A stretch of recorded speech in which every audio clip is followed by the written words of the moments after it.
Maklumat asas pusat sumber. Ini ialah bahagian dalam pusat sumber secara keseluruhannya. Pusat sumber ini dikenali sebagai pusat sumber ilmi dan terletak di tingkat bawah berhampiran pejabat pentadbiran. Mempunyai keluasan 4B dan boleh menempatkan seramai 80 orang pengguna pada satu-satu masa. PSS Al-Ilmi ini adalah pusat sumber dalam taman kerana dikelilingi oleh pohon-pohon yang menghidupkan lanskap kehijauan.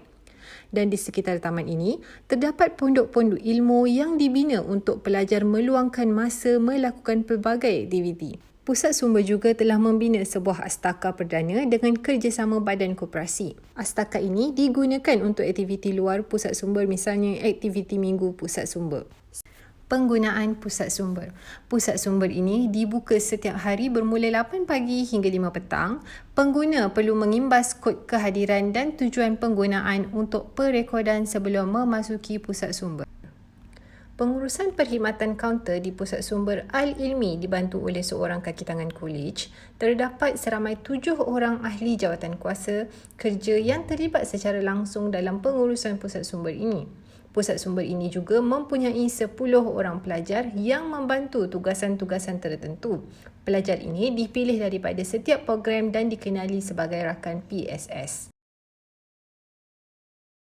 Bagi urusan pengautomasian, kami menggunakan sistem S-Leap untuk memproses bahan. Selepas maklumat buku dimasukkan ke dalam sistem, kod bar akan ditampal di dalam buku dan kod warna akan ditampal di sebelah tepi kulit buku untuk tujuan penyimpanan dalam rak.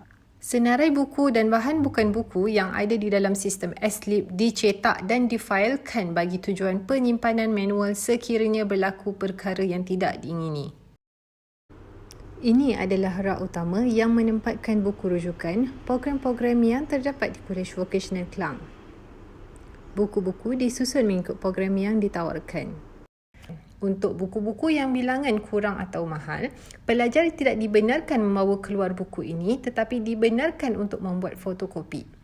Oleh kerana peruntukan PCG pusat sumber tidak banyak, setiap bengkel diminta untuk membantu pembelian buku rujukan dengan menggunakan PCG bengkel masing-masing. Bagi memudahkan penggunaan pensyarah dan pelajar, PSS Al-Ilmi telah membenarkan buku tersebut diletakkan di pusat sumber mini yang terdapat di setiap bengkel. Sepanjang pandemik COVID-19 ini, pembelian buku yang dirancang telah tertunda kerana had pergerakan. Terdapat beberapa ruang di pusat sumber ini. Yang pertama, ruang sirkulasi digunakan untuk urusan perkhidmatan kaunter. Kedua, ruang bual bicara. Ruang ini digunakan untuk aktiviti yang melibatkan rakaman video dan aktiviti pertandingan. Ketiga, ruang santai. Ruang untuk berehat dan bacaan ringan seperti akhbar dan majalah. Keempat, ruang diskusi. Ruang ini untuk pelajar berbincang secara berkumpulan. Kelima, ruang belajar atau PDPC digunakan apabila perlu pada masa peperiksaan sekiranya kelas digunakan. Keenam, ruang pusat akses.